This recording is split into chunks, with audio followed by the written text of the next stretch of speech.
নমস্কার বন্ধুরা, আমি পলাশ বিশ্বাস আর আপনারা দেখছেন পলাশ বিশ্বাস ভিডিওস। আশা করি আপনারা প্রত্যেকে ভালো আছেন আর আপনাদের বাগানের গাছগুলিও ভীষণ ভীষণ ভালো আছে। বন্ধুরা, এই যে থাম্বনেল টাইটেল থেকে বুঝতেই পেরে গেছেন যে আজকে কোন বিষয় নিয়ে আলোচনা করতে চলেছি। হ্যাঁ, গরমের একটি অতীব সুন্দর ফুল গাছ এই রুয়েলিয়া, এবং রুয়েলিয়া গাছের সম্পূর্ণ পরিচর্যা আজকের কিন্তু ভিডিওতে বলবো। আর কি করলে, কি খাবার দিলে গাছ ভরে কিন্তু ফুল আসবে এবং গাছগুলো ঠিক এতটাই ঝোপালো হবে, এইটুকু ছোট গাছে এই রকম ভরে ভরে ফুল পাবেন আপনারা। তো আজকের ভিডিওটি বেশি বড় হবে না, বেশি বড় করব না। তার কারণটা হচ্ছে এই রুয়েলি গাছের অতি সহজ পরিচর্যা অতি সহজভাবে আপনারা করবেন। তো সবার প্রথমে বলে দিই মাটি নির্বাচনের বিষয়টা। মাটি নির্বাচন কিন্তু করতে হবে একদম ওয়েল ড্রেনেজ সয়েল। 30% নিতে হবে রেড স্যান্ড বা লাল বিল্ডিং মেটেরিয়ালসের যে মোটা দানার বালি।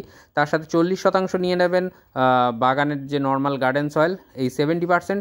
তার সাথে 20% নিয়ে নিতে হবে যে কোনো কম্পোস্ট সার, বা সেটা কাউডাং কম্পোস্ট হোক বা কিচেন ওয়েস্ট কম্পোস্ট হোক বা যে কোনো সার, সেটা 1 বছরের পুরনো। আর ভার্মি কম্পোস্ট থাকলে একেবারে যেরকম প্যাকেট থেকে কিনে আন সেই রকম এই দিয়ে, এবং তার সাথে হাড় গুঁড়ো, শিংকুচি এবং নিমখোল এই মিশিয়ে আপনাদের কিন্তু সয়েল মিডিয়াটা তৈরি করতে হবে 100%-এর মধ্যে, মানে একটা টবের 100% ধরলে। তো আমার এই টবের মধ্যে 6 ইঞ্চি টবে রয়েছে গাছগুলি, কিন্তু ওয়েল ড্রেন সয়েল অবশ্যই প্রয়োজন, কারণ প্লাস্টিক টবে রয়েছে। আপনারা মাটির টবে করলেও ওয়েল ড্রেন সয়েল করতে হবে, কারণ টবের মাটিতে গাছ করতে গেলে কিন্তু একেবারে ওয়েল ড্রেন সয়েল বা উচ্চ জল নিকাশি যুক্ত সম্পন্ন মাটি কিন্তু ভীষণ ভীষণ প্রয়োজন। গাছটিকে কোথায় রাখবেন? গাছটিকে রাখতে হবে আপনাদের রৌদ্র করজ্জ্বল আবহাওয়ার মধ্যে। তার মধ্যে আমি বলবো যে সকালের দিকে যে 11টা অবধি যে রোদটা পাবে এরকম রেখে 12টার পর থেকে, কারণ এই যে তীব্র গরম সেই কারণেই বলবো, না হলে ফুলগুলো কিন্তু ঝরে যাওয়ার সম্ভাবনা থাকে একটা। তো সেই জন্য বলবো যাতে ফুলগুলো ভালো থাকে। তো সেই কারণে 11টা অবধি যদি রোদ পায় এবং তারপর থেকে আবার 3টে, 3:30, 4টের পর থেকে রোদ পেলে কোনো সমস্যা নেই। এরম যদি সম্ভব হয় তাহলে এরম স্থানে রাখবেন, না হলে রৌদ্রের মধ্যেই থাকবে, কোনো সমস্যা হবে না গাছের। তো গাছগুলি টবের মাটি কিন্তু ময়েশ্চার রাখতে হবে। একেবারে ড্রাই বা খটখটে শুকনো হলে কিন্তু এই গাছ ঝিমিয়ে পড়বে, মারা যেতে পারে। তো রোগ পোকা সেভাবে কিন্তু আক্রমণ করে না এই গাছে। হালকা অনেক সময় মিলিবাগের একটা আক্রমণ হতে পারে। আপনারা যখন অন্যান্য গাছে বাগানে নিম অয়েল স্প্রে করবেন সেই সময় কিন্তু নিম অয়েলটা এই গাছে স্প্রে করে দেন, তাহলে আর কোনো ধরনের রোগ পোকার আক্রমণ কিন্তু ঘটবে না, বা ফাঙ্গাল অ্যাটাক বা যে কোনো এই ধরনের কোনো সমস্যা কিন্তু আমি দেখিনি আমার এই গাছে। তো এই 6 ইঞ্চি টবে রয়েছে, দেখুন তলা থেকে কিন্তু এই গাছের মানে 1 বছরের পুরনো গাছ, তো সেই হিসাবে এই গাছের কিন্তু ফুলের থেকে যে বীজ এবং বীজ পড়ে কিন্তু নতুন নতুন চারাও গোড়ায় বেরিয়েছে প্রচুর। তো এই গাছ কিন্তু খুব সহজে গ্রো করা যায়, এবং যদি আপনারা চান এই গাছের বীজ কিন্তু আমি এই মাটিতেই ছড়িয়ে দিয়েছিলাম, তো সেখানেই দেখুন গাছ বেরিয়ে গেছে। তো আপনারা চাইলেও কিন্তু এই জিনিসটা করতে পারেন, কিন্তু প্রচুর পরিমাণে চারা গাছও পেয়ে যাবেন। আর এই মাটিতে যে স্পেশাল খাবার, যে খাবারটি দিলে গাছ ভরে ফুল আসবে, সেই খাবারটি তো অবশ্যই দেখাবো। তার আগে বলে দিই যে একটা সুষম খাবার কিন্তু আপনাদের মাসে 1বার করে এই গাছকে দিতে হবে।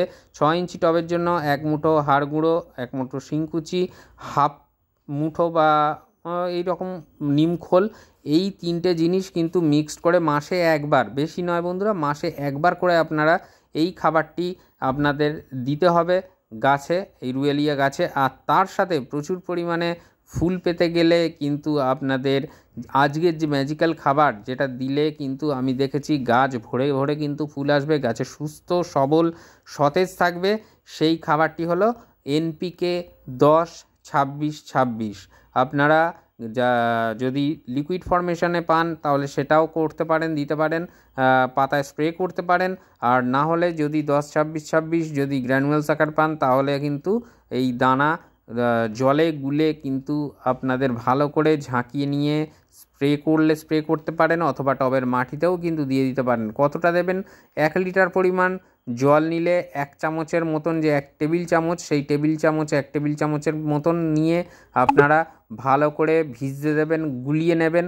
অন্তত পরিমাণে 2 থেকে 2.5 ঘন্টা ভেজার পরে দেখবেন যে এই জলের রং কিন্তু মানে ডিপ হোয়াইট টাইপের হয়ে গেছে এবং মাথা মানে এরকম ভেসে ভেসে থাকবে। এরপরে কোনো একটা কাঠি দিয়ে গুলিয়ে নিলেই কিন্তু সম্পূর্ণভাবে মিশে যাবে এই রাসায়নিক সারটি।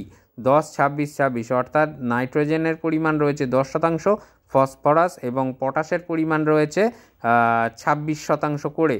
তো এই খাবারটি যদি আপনারা মাসে একবার করে দেন তাহলেই দেখবেন গাছ কিন্তু প্রচুর ফুল দেবে এবং গাছ কিন্তু যথেষ্ট ঝোপালো হবে, সতেজ হবে, পাতা সবুজ হয়ে থাকবে।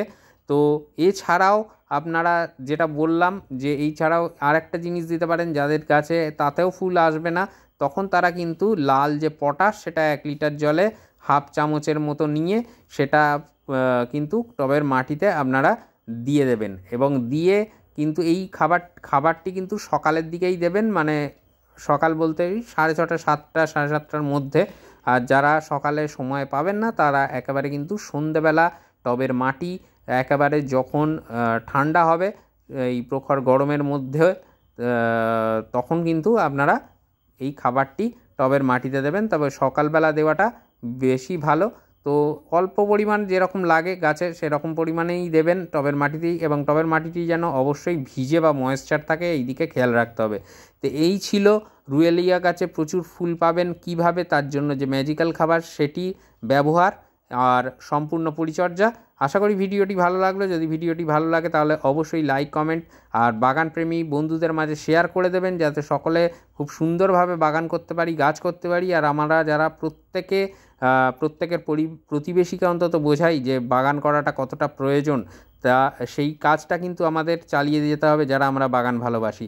তো আজকের মতো এ পর্যন্তই বন্ধুরা, আবার আসছি আগামী কোনো ভিডিও নিয়ে। ততক্ষণ সকলে সুস্থ থাকুন, ভালো থাকুন আর অবশ্যই দেখতে থাকুন পলাশ বিশ্বাস ভিডিওস। নমস্কার বন্ধুরা।